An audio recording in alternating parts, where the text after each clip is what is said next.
Good afternoon, everyone. I'm very pleased to welcome you back at the Reluxury Talks. This afternoon is going to be amazing. We'll start talking about watchmaking. Then we will follow up this amazing journey, highlighting the need to fight against counterfeiting and how technology can, solve this major issue in the luxury industry. We will also help the end consumer to make a better choice when it comes to fashion, how to select the best brand, the most sustainable brand when we talk about fashion. And we will end this amazing day with a very impactful movie talking about, the issue of recycling fashion and all the environmental impact of the fashion industry. But to start this afternoon, I'm very pleased to welcome on stage Watchbox, who is the global leader in pre-owned watches. And to address a very important topic, because we love design in the luxury industry, I will invite Team MOSSO, who is a watch expert, and as well invite Jack Forster, the global editorial chief of Watchbox. Please, gentlemen, welcome on stage. Thank you so much, ma'am. Thanks, Tim. Welcome, Jack. Please have a seat. Thank you. Gentlemen, the floor is yours. Merci beaucoup. Welcome, everyone. Thanks so much for joining us today. I'm glad to see you all at Reluxury. Definitely check out the Watchbox booth if you have the time. But today we're going to talk about independent watchmaking. And of course, this is a relatively modern phenomenon. There are two primary threads of design philosophy in the world of independent watchmaking. There is the purely classical, and then there is the avant-garde. So we're going to talk first about de Bethune, which represents the avant-garde and has since its first year, 2 decades ago. And then we're going to talk about the more classical approach of Francois-Paul Journe, who often references specific eras, watchmakers, and philosophies in the watches he's created. So let's double check, see that our clicker is working. My colleague Jack Forster will help lead off. I just want to make sure that... Oops, looks like we may be having technical difficulties. You're not clicking on the right button now. Okay. Well, Tim, this there's is only why 2 buttons. I don't do electronics. Everything I know is mechanical.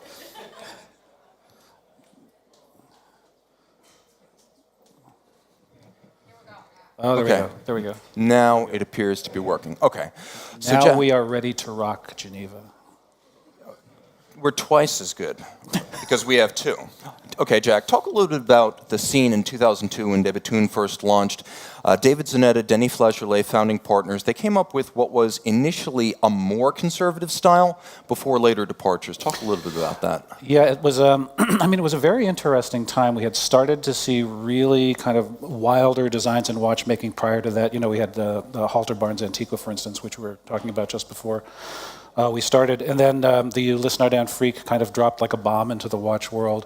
And by then it was already clear that, not that the sky was the limit necessarily, because watch design is always constrained by the laws of physics, which is, I think, an interesting kind of way to look at watch design. But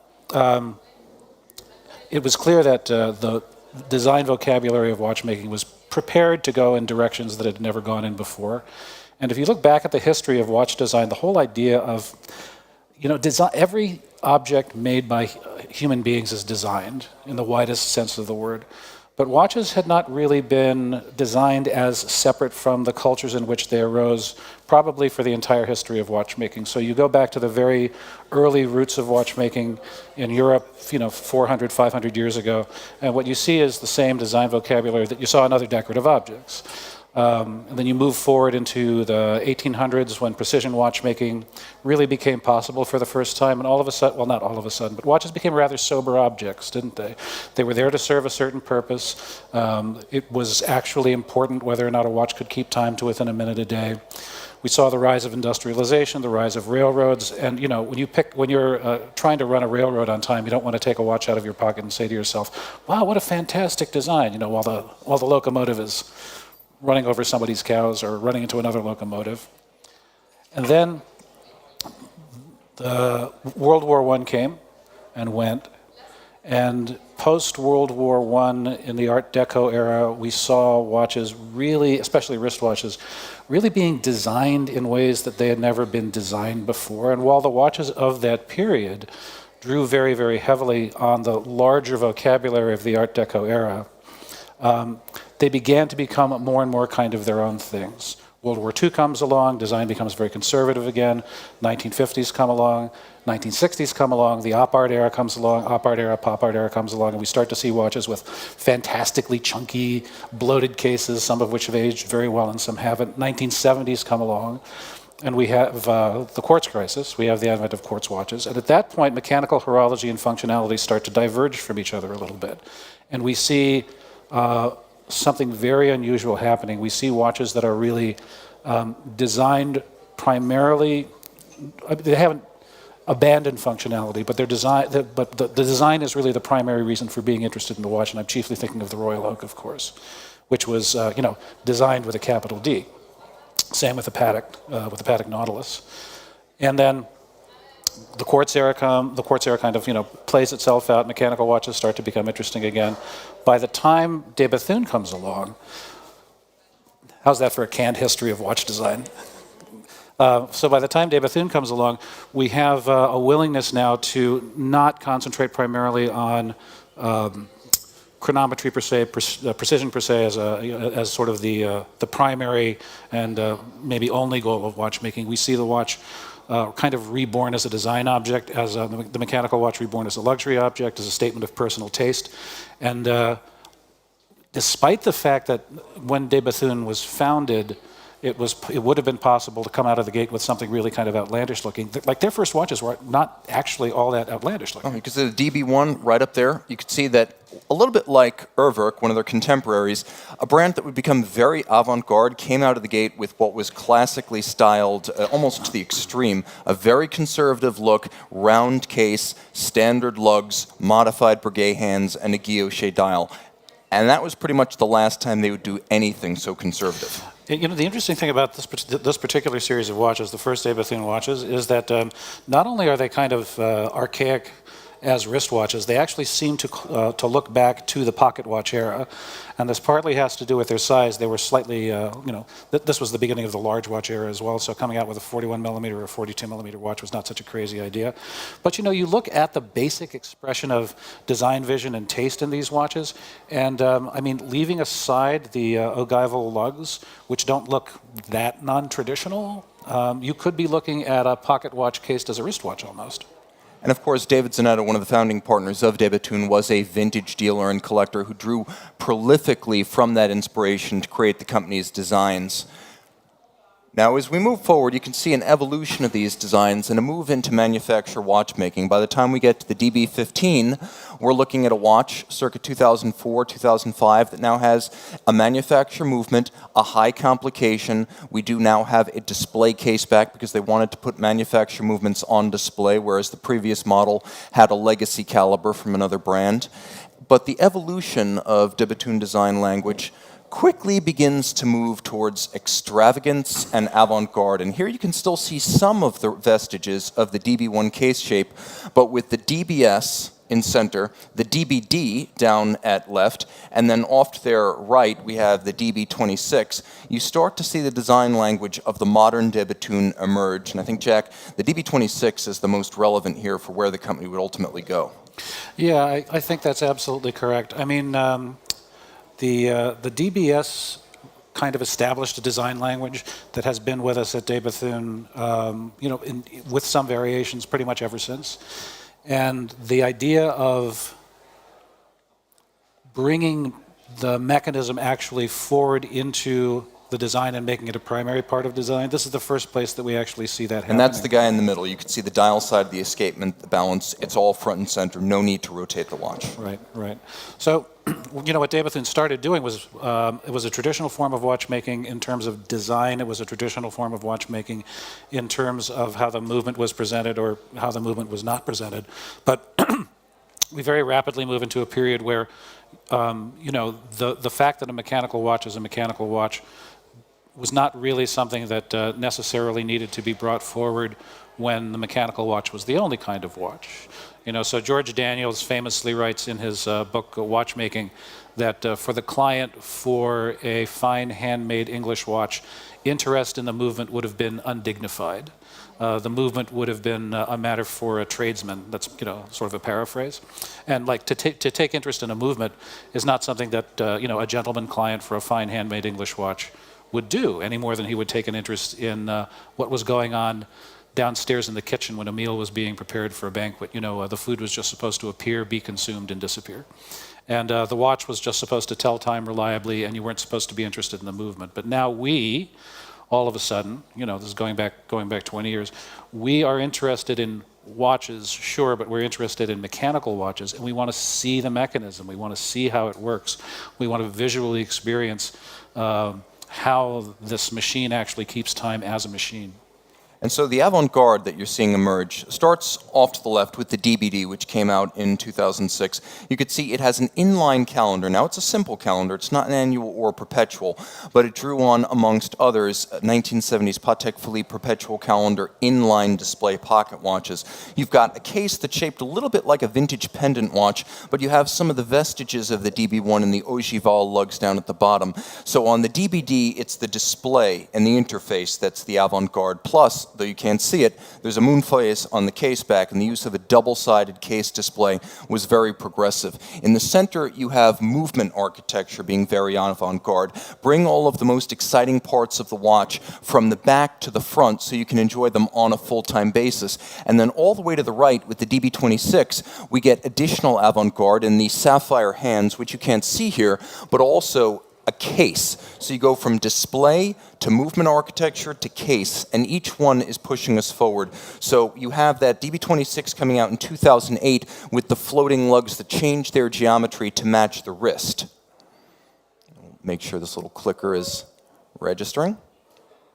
There we go. Hey, there we go. Now, like the middle works of Frank Lloyd Wright, the ones that were almost Egyptian revival on the West Coast, I should say, he moved west. He was scandalized in the East, and for a period, he was designing out on the West Coast, and those were the most idiosyncratic of his designs in his long career. Well, in 2006, we get the shingle-like DB20 series, the 20, the 21, the 22, the 24. And now these watches are borderline sports watches, bigger, bolder, owing very little to history, and now 200 meters water resistant, giving the brand something you could take swimming for the first time. The watch owes almost nothing to the first generations of De Bethune case design. And Jack, what does it mean to have a brand that's so willing to just blow up its design conventions after only 4 years? Oh, gosh. Well, you look at this watch, and I mean, in retrospect, we say to ourselves, okay, yeah, this looks like a De Bethune watch. Sure, we recognize it as a De Bethune watch because some time has gone by and our memories have had a chance to integrate into what our expectations of a De Bethune watch are. But this is actually a very risky thing to do. And I think that, on the one hand, when we buy a watch from a very distinctive company like De Bethune, obviously what we want is we want other people to know we're wearing a De Bethune watch when we're wearing a De Bethune watch. So this doesn't look, as you say, this doesn't look like any previous De Bethune watch at all. There's no vestige whatsoever of any other elements of previous designs, maybe something in the way that the blue and the chrome kind of play with each other. I think probably the color scheme is the point of connection, but that's thin, right? Yeah. So you're a De Bethune enthusiast, you've seen the DBS, you say to yourself, oh man, that delta-shaped bridge, this weird kind of science fiction vibe. I mean, the DBS, I'd never seen anything like it before the year that it came out. It looks like a watch that would have been worn by, the nobility on the planet Naboo in the Star Trek movies. So it was this really, really exciting, very different design. Then you have something like this, and it's sort of like, it takes a little getting used to, right? If your expectation of de Bethune is high-end watchmaking, complicated watchmaking, playing around with, visibly playing around with elements of the escapement, playing around with the balance, and really foregrounding the mechanism. You have something like this, and it's like, what are they trying to give me a watch that I can use to clean out the gutters on the weekends? You know, is that the goal? This is one feature we see of many horlogerie avant-garde brands, because if you look, for example, at MB&F, if you look at Urwerk, if you look at, well, you could throw HYT in there and de Bethune, there's a willingness to experiment wildly, whereas at many more conventional, or maybe at least we should say more conservative brands, like the Voudelanens, the Dufors, the Journes of the world, you'll see one fundamental case shape, and that will long embody the design essence of the brand. With de Bethune, there's more of a willingness to take a risk, both in the way it looks and in breaking off from a continuity that got you into the industry. Because the buyers, the DBSs, the DB1s, they're still very much out there, and there's no given that this will be appreciated by your prior clientele. I mean, just imagine, right? Like, say you've been following de Bethune from the beginning. And so you see the DB1 and you say to yourself, okay, wow, like this is really beautiful, kind of in some respects, very classic high-end watchmaking, a classic complication, monopusher chronograph. And, you know, yeah, sure, it looks a little bit unusual relative to other wristwatches. It certainly looks like it's designed more overtly than an early FP Journe, or even a late FP Journe, which we'll get to in a minute. But, you know, you're just getting used to that. And all of a sudden the DBS comes out, and you're like, okay, all right, let me reset. This is what I should expect from de Bethune from now on. And then this comes out, and you're like, oh, come on, guys, I was just getting used to the DBS. And it was very avant-garde in its use of treatments. Take a quick look at that dial. Now, that's what they call micro-light engraving. There was an understanding that traditional rose-lathe guilloche would not look appropriate on a watch like this. So while retaining reductive engine guilloche, they decided there would be a new fine concentric pattern applied to the dial, and that would be homage to history without plagiarizing history. So there was a willingness to update past forms. Now, as we continue to move through de Bethune's heritage, you can see the evolution, many different types of shapes. They always had one classical form in the catalog so as not to alienate the purist, and that's where the DB25 comes in. Now here you see all manner of complications. We have down in the lower left-hand corner a DB25 power reserve, right next to that a moon phase. Adjacent to that you can see we have a perpetual calendar, and then below that to the right we have the deadbeat seconds tourbillon with the tourbillon on the case back. We have the Govberg retailer edition of the Stradivarius with the yellow titanium dial, and then a conventional 2018 spec rose gold Stradivarius. This was the olive branch to people who maybe couldn't get into the brand because they thought the dial designs were too Star Trek, or because they thought the lugs were too aggressively different. So this is their way of bringing that person into the fold, while at the same time driving the brand in this direction. This is the DB26 as you could see it from the front. Perpetual calendar, floating lugs, sapphire hands. This was what came just before the quantum leap in design that would bring us the DB28. So let's talk for a minute about what we have as kind of like core design elements at this point for de Bethune. So we started out with the bullet lugs, the ogival lugs, yes. Modified Breguet hands, pattern dial, Roman numerals, very, very traditional looking watchmaking in a lot of respects. Conventional lugs. Yeah, yeah. Yes. And there's like a hint of Jules Verne about them, but nothing that you know, would make you ashamed to introduce the watch to somebody who's a real classicist. They're not steampunk. Right, right. And they kind of never were. Like they bypassed. I think the early DB watches are the closest they ever got to, you know, some sort of intersection with the steampunk ethos. This is something completely different. So now we've got the articulated lugs. There's a little bit of retention of the ogival lugs, but it's vestigial. Yes. It's vestigial. You know, I mean, it's like you know, a human being born with a tail. Like it's this tiny little thing. It's there, but it's not something that you would particularly notice, at least not while you have your pants on. And then we have this blue and chrome color palette that's being played with, and this is something that is kind of persistent through a lot of de Bethune watches. It's a combination of chrome and, you know, deep cornflower blue, the kind of blue that you get when you heat temper steel. And we have the spherical moon phase. So the spherical moon phase is something that has kind of lived with De Bethune watches from fairly early on, and it has found its way into, it's one of my favorite aspects of De Bethune watches. The spherical moon phase is a beautiful way of presenting a connection to kind of the larger universe without taking up the real estate on the dial that a traditional moon phase display takes up. I would also say this, De Bethune is wedded to mechanisms, not shapes. The company has redesigned its fundamental shape and dials many times. But if you look at the moon phase, going back to the DBS and the DB15 in 2004 and 2005, that moon phase is still with us today in watches coming out this year. If you look at the use of their in-house perpetual calendar system, again, that arrived back in 2004 with the DB15, that is still very much with us today. The Maxi Chrono design came out in 2006, it's still with us today. And some of the elements of style, as Jack mentioned, the use of oxidized titanium, these blue cues that would start in a very sort of innocent and low-key fashion as indices or as a backdrop for a moon phase, and would later come to encompass the entirety of the cases in the era of the DB28. Now this here shows how De Bethune sort of fused some of its more accessible designs in the DB25s with their solid conventional dials with their more avant-garde floating lugs. This is the DB27. This could best be described as their entry-level watch. This is for the person who's maybe De Bethune curious but not yet committed. Right. That's a good way to put it. But this is the watch that made De Bethune the name we all know and love. It came out in 2010. It won the GPHG Aiguille d'Or in 2011, effectively the best picture at the Oscars of watchmaking.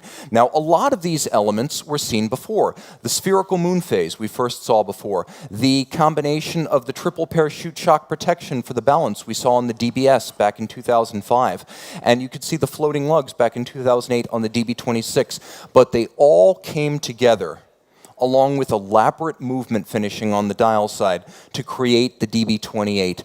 And this really became the anchor watch for the entire brand. Yeah, and one of my personal favorite elements of De Bethune watches is the double parachute anti-shock system, which comes in a couple of different variations. So you guys probably all know this, so forgive me if I'm repeating something everybody's aware of, but the parachute anti-shock system was the name that Breguet gave to his anti-shock system. So normally, in a modern watch, you have an anti-shock system on the balance pivot, and you have to have that on a modern watch, because without it, you drop a watch three inches onto a hardwood table, and you've got a broken watch. You've got broken balance pivots. So this arrangement, you have these two additional anti-shock springs which provide an anti-shock support, a floating anti-shock support for the bridge. So it's great technically, but it's also visually really beautiful. And this is one of the things that I think makes De Bethune watches so exciting. You have these, this is a really innovative technical solution. It's also aesthetically really appealing, and it's also a shout out to someone who died 200 years ago, in terms of not only its name, but also in terms of its functionality, in terms of how it actually works from an engineering standpoint. Another cool aspect so we've talked about the circular moon phase. What else do we have going on here? The very modified Breguet style hands, the sort of delta-shaped bridge. And we've got this really kind of weird balance. Nobody messes with the balance, right? So we've got this balance that's basically, it's a disc of silicon with a heavy metal periphery. And again, this is De Bethune playing around with an aspect of technical watchmaking, sure. They're in pursuit of technical improvements, sure. But it's really sexy to look at. If you're into that kind of thing. And also because it is a disc, it's very difficult to see if the watch is actually beating. Yeah, that's right. Now at the center, you could see. Let's actually move all the way to the right-hand side image. This particular Geneva wave called Côte de Bethune that they use, they actually reverse the wheel that lays down the stripes. So if you look, you can see that the waves are mirrored from side to side. So the darker crest is facing outboard on each side. Normally, it would be even all the way across. You would have just symmetrical dark shades on one side because the wheel would be brought down across the plates and the bridges, and it would all be identical from side to side. Instead, they actually reverse the wheel at the center. They split the plates so the Côte de Genève are mirrored from side to side, just like they would continue with their microlight engraving for avant-garde dials. Just like they would continue bluing titanium, they would stick with this symmetrically mirrored Côte de Béthune as one of their design signatures going forward. Now, this is basically how they've done a sports watch. You see the essential elements of the DB28 are still present. You could see the triple parachute that Jack mentioned. You can now see their 2016 patent balance wheel, which is more efficient, a better timekeeper, less vulnerable to things like aerodynamic drag and thermal variance. That's at center. We still have the deltoid-style barrel bridge and the visible dial-side twin mainspring barrels, but we now have a rotating dive-style bezel, and if you look to the upper right-hand corner, you can see that they've incorporated a dynamo system, which not only provides LED backlighting of the dial and the bezel, but if you look at approximately 3 o'clock on the dial, there is a centrifugal governor like you'll find on a minute repeater, and it's been brought to the front so you can appreciate it, but that's there to slow the energy release from the mainspring barrels, because that energy turns the dynamo that powers the lights. But you can still see we're clearly using the design language established in 2008 with the DB26. And just before we move on, this is a really fantastic idea, and I'm not quite sure why more watch brands haven't played around with this way of kind of lighting up the dial since then. It's probably because superluminova is a lot less expensive than a microelectric generator. But it's a cool thing to do, you know, and to be able to use mechanically generated electrical energy in a mechanical watch. I mean, sure, that you could throw a battery in, but then we've basically got the same problem as we have with a quartz watch, which is the second you put the watch on, it kind of starts to die in a sense. So that's a really cool way of kind of bringing these two worlds together, I think. And you can see the elements that have been retained. You can see the microlight engraving on the cover of the base plate, on the cap of the deltoid barrel bridge. You can see the fire bluing of titanium. You can see black polish on the center of the barrel bridge, as well as underpinning the balance and on the balance bridge itself. What you can't see is that microlight has now been applied to the flanks of the case. So they're using their reductive engraving both on the dial side of the watch, but also on the exterior components. Now here, we're going to jump back real quick and show the evolution of that original DB1 shape, which had very minimal lugs. Well, in 2014, they decide that the avant-garde is going to be the dial and the movement, but not the case. This is the DB29 Maxi Chrono Tourbillon. It won the GPHG prize for the chronograph in 2014. And so they decided to take the DB1 lugs and pare them almost down to nothing. You have a nearly lugless 46 millimeter watch, which sounds huge as a diameter, but it wears tiny. It's actually huge. It wears tiny. It is very massive, though, being made of rose gold. And you can see the movement now, entirely skeletonized and black polished. We have 3 different clutches. We have 5 hands at the center of the dial for hours, minutes, and seconds chrono, and then time hours and minutes. And we have 3 different column wheels to activate the 3 different clutches of the chronograph. Okay, so now we have the dream watches. This is where de Béthune tells us that they're going to make something that is a pure horological fantasy, but there will be no rhyme or reason in the design from one to the other. And I think, Jack, you can probably talk a little bit about this because you remember some of these launches better than I do. Oh, gosh. Having been in the industry longer. Listen, I've been doing this for so long, I've reached the point where I forget things faster than I remember them, but I'll give it a shot. Yeah, I mean, the dream watches, you know, if what you love about de Béthune is its willingness to kind of break the mold in terms of watch design, to do things that are really unusual, different, things that you really wouldn't see from anybody else, things that you would not necessarily even expect from de Béthune, this is kind of where you go. And, you know, these really exaggerated, I mean... it's almost Egyptian revival. Yeah. I mean, you hesitate to call them something as mundane as lugs, right? I mean, these watches are de Béthune at its most mechanically sophisticated, but also in its most sort of design-forward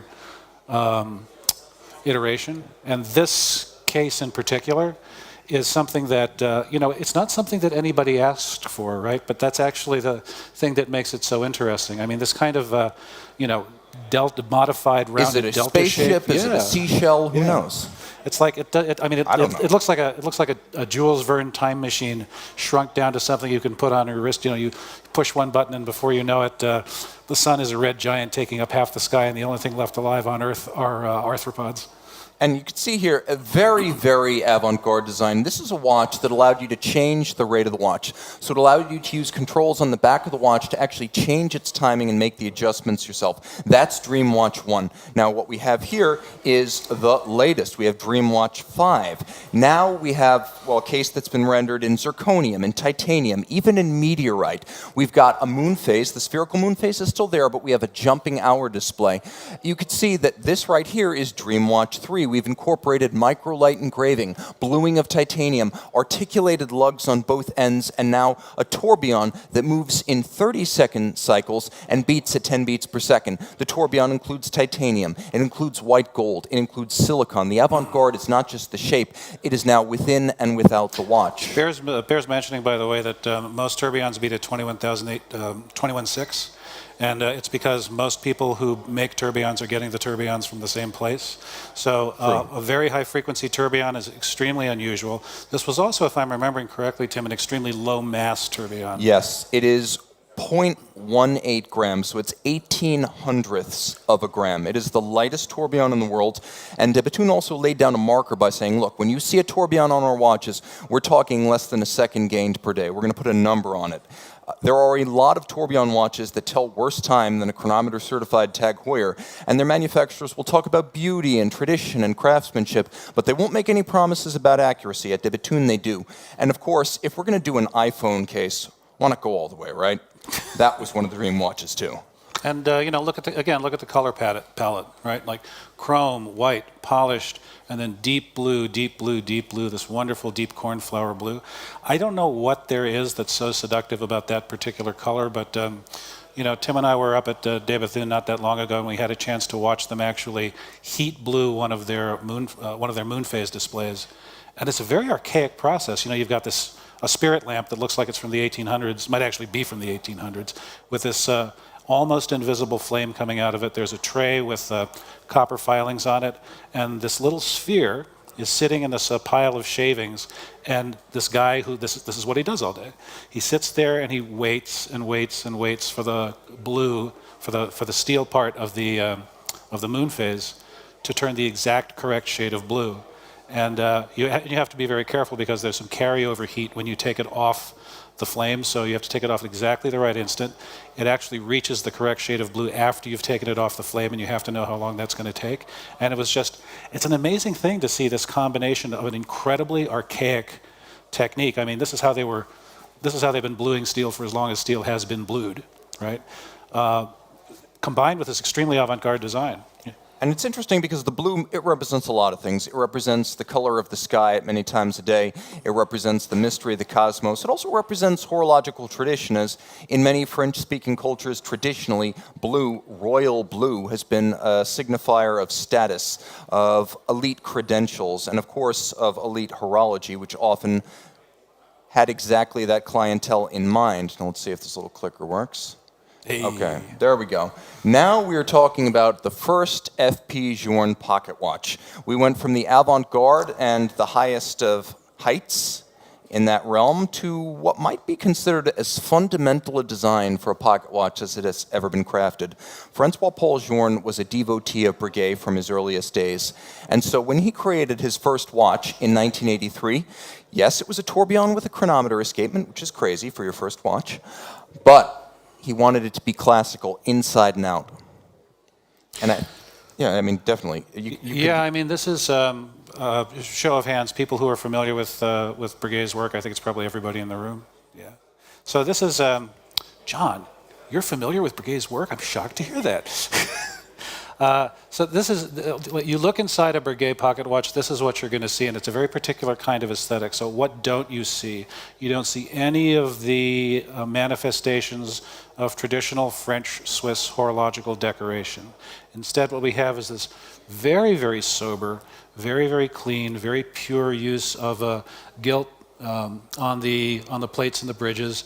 You have these huge, beautiful heat-blued screws. Each one of them is sort of a miniature work in art in themselves. And then we have the tourbillon, And the thing about the tourbillon is it has to be as low mass as possible because it's a lot of extra drag on the going train, right? That's the reason the tourbillon was considered a high horological achievement and why so few of them were made before computer-controlled cutting machines made it possible to turn them out like flapjacks or whatever it is you turn out quickly.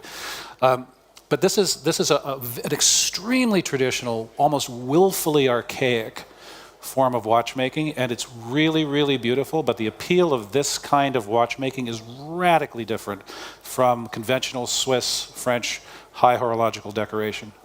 And you've got silver dial, Roman numerals, Breguet hands, you've got dial side assembly bolts, you've got a signature of the maker and the city of origin, and really taking after Breguet, in the city of Breguet, you have F.P. Journe practicing in Paris in those early years, following his work in his uncle's shop, where he first focused on restoration and later on designing his own watches. And it wasn't until quite some time later that he would start making the wristwatches under his own name in Switzerland. Along the way, he was a little bit of a hired gun, creating classically inspired watches like the Sympathique clock that was created for Asprey, which rather than winding, setting, and regulating a pocket watch, as with the Breguet Sympathique, here we have a wristwatch. This is sort of a mile marker on his journey from being a watch restorer to a watchmaker to a watch brand proprietor. Oops, let me go back there. Don't want to skip that. That was his first wristwatch, made in 1991. And you can see how he laid down the markers for classical design very early on. This was a prototype. It was the first time a remontoir d'égalité constant force device and a tourbillon had been present in the same wristwatch. You could see almost everything that would distinguish the tourbillon watches made from 1999 until 2019 is present and correct here.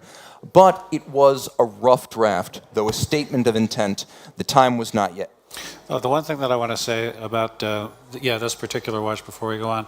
So the remontoir d'égalité, this is I think we all know what it is and what its purpose is. So one of the problems with a watch, one of the classic problems with all mechanical watches, is that the mainspring delivers a lot of torque at the beginning and very little torque at the end, which means that the balance amplitude falls over the running period of the watch, over the power reserve.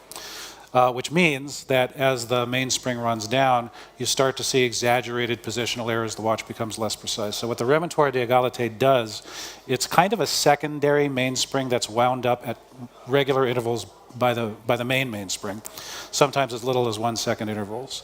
And it is a mechanism which is not really necessary in modern watches because modern mainspring alloys have rendered it more or less unnecessary. But I've always loved what George Daniels says in his book Watchmaking about the remontoir. He says, the fact that it is completely unnecessary simply adds to its charm. That's a fact, and you can see just how traditional this is. We have Calatrava-style integrated lugs. We have an unsigned crown. We have most of the elements of the pocket watch you saw just before incorporated onto the dial this time, so we're not doing away with those, we're just moving them to the front. We have a classically inspired Breguet hand sub-dial for the hours and the minutes with guilloche and Roman numerals. And here's something you will never again see on an F.P. Journe watch ever. There are strap tool holes in the lugs. It's like a 90s Rolex. Okay, another mile marker. This was not Journe's own watch. This was part of a series of Piaget Grand Sonnerie designed by him for Piaget, and as payment, he specified that he be allowed to retain one movement from the series. Only about 10 of these were made, but you'll see this movement again and a lot of this dial design sensibility when we reach Journe's own Grand Sonnerie watch. The Tortue monopusher. Now, from Cartier in 1998, this is actually a historic piece that inspired the watch powered by Journe. But in 1998, Cartier was launching its CPCP, Collection Privée Cartier Paris. And the idea was that you would have classical designs from Cartier's history powered by the best modern movements available. And one of them was a monopusher oscillating pinion chronograph designed by THA, a company co-founded by Denis Flageolet, Vianney Halter, and F.P. Journe.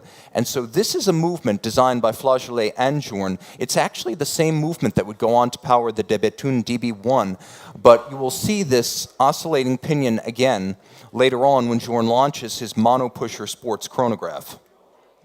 Okay, now we reach the era of F.P. Journe branded watches. F.P. Journe is a man. Montre Journe is the company that makes the watches. And so you could see right here, this is the Tourbillon Souverain, better known as the Tourbillon Remontoire. Made from 1999 through 2004 in the form you see right here, with changes from series to series. It was the production embodiment of everything he had learned since 1983 and the production realization of his 1991 prototype. But still, the elements are highly classical. The biggest changes are going to be things like better finish, solid lugs, the use of Journe's now distinctive tapered hands rather than Breguet's. But all the same, you can still see the design ethic and heritage from that 1983 pocket watch. The one thing that one other observation, F.P. Journe is sometimes criticized for imitating Breguet's design style, but the reality is that Breguet never made a watch that looks anything like this. He never made a watch that had a tourbillon visible on the dial. So you can think of this as an homage to Breguet, but to me it's much, much more than that. And Breguet, you have to remember, was working on a much larger canvas. He worked in the pocket watch idiom where you have just much, much more room to sort of move the displays around on the dial. So designing a harmoniously designed watch that displays this amount of information and makes the tourbillon carriage visible on the dial, that's a pretty neat trick. This is almost a hologram of a tourbillon watch. If you think of Breguet being like the three-dimensional manifestation of this design sensibility, this is like the holographic version. Yeah, and the interesting thing to remember is we're still talking about small cases, 38, 40 millimeters, round cases, integrated lugs, conventional hands.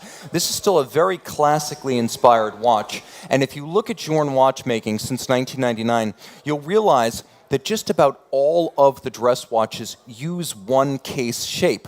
Remember, de Bethune, 4 years into its cycle, already had at least 3 distinct case shapes. Here we have one long-running Souverain case shape, and you could see this here on the Chronomètre Resonance that debuted in 2000. If you were to cover up the mirrored half of the watch, you could see almost all the design language of the tourbillon has been translated now to the dual-time resonance chronometer. What was avant-garde here was the concept, using Swiss lever escapements and balance wheels in a wristwatch, recreate the resonance phenomenon used in pocket watches and pendulum clocks during the 19th century. But the design of the watch is still clearly rooted in the 19th century. And of course, as we all know, the resonance phenomenon is something that was explored by Janvier. It was something that was explored by Breguet. And then for 200 years, nothing. Right? That's correct. I mean, the degree of stubbornness that it took and genuine curiosity about this particular phenomenon, and I'll say the word again, sheer stubbornness, that was required to actually make a working resonance chronometer, shrink it down to the size of a wristwatch. I mean, I know we're here to talk about design, but this is such an amazing technical achievement for the two balances to oscillate in resonance with each other. In Breguet's pocket watches, they had to be adjusted to within 20 seconds a day. F.P. Journe has to adjust his to within 5 seconds a day of each other, or the resonance phenomenon won't happen. So it's a remarkable achievement technically, and how it lives as a design object is a direct outward expression of what's going on mechanically. So you take this watch, turn it over, and you look at the movement, you're going to see something that is you're obviously going to see the mechanism rather than the dial, but you're going to see a mechanism that is on a philosophical and aesthetic continuity with the dial. So this, to me, is one of the most satisfying ways to design a watch. You don't design it so much as you let the identity of the watch as a watch express itself. Yes. The other thing that's important to note is that if you look at that, you did that in one breath, that's impressive. You still have the dial side bolts, the dial side assembly bolts from that very first pocket watch in 1983.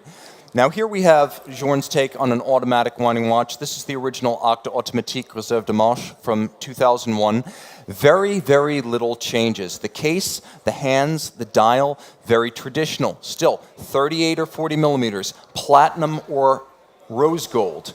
Moving forward in time, we're going to take a quick look at what might be described as the moment F.P. Journe arrived in the mainstream. He was called to create the Harry Winston Opus 1 by Max Bucer, who then ran Harry Winston rare timepieces.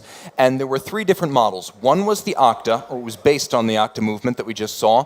The other which you see here, was based on the resonance chronometer, and then the final of the series of 3 Opus 1 watches was the Tourbillon Remontoire, sticking with classical shapes, whereas for much of his time as a watchmaker, Journe referenced Breguet.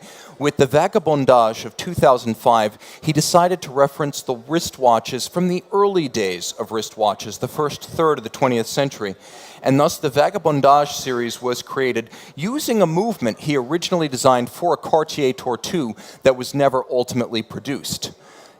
I told you we'd see this again, the Grande Sonnerie, 2006. Now that one movement from Piaget spawns an entire family of Sonnerie watches that were made from 2006 to 2019.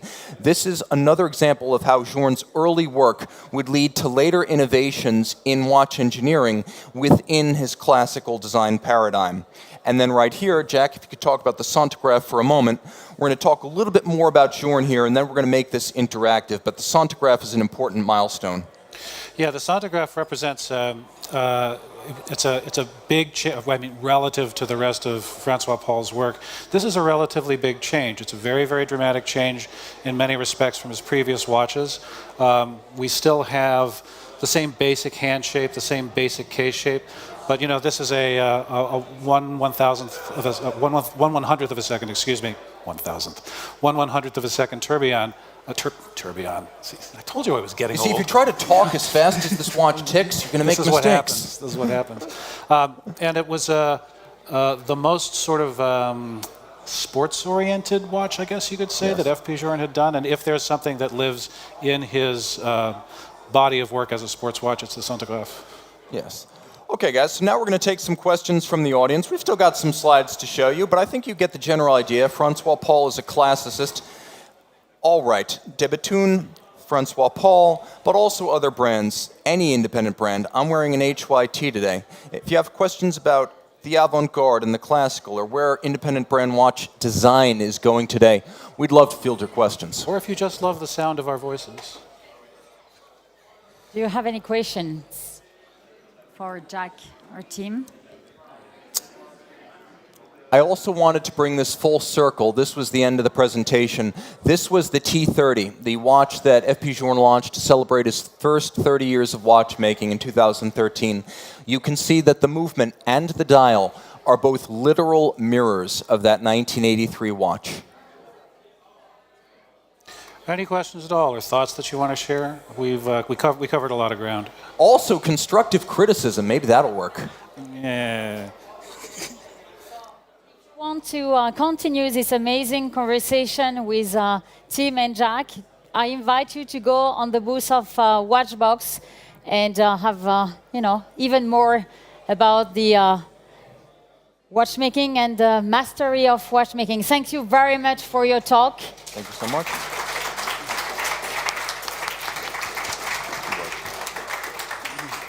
Thanks, everybody.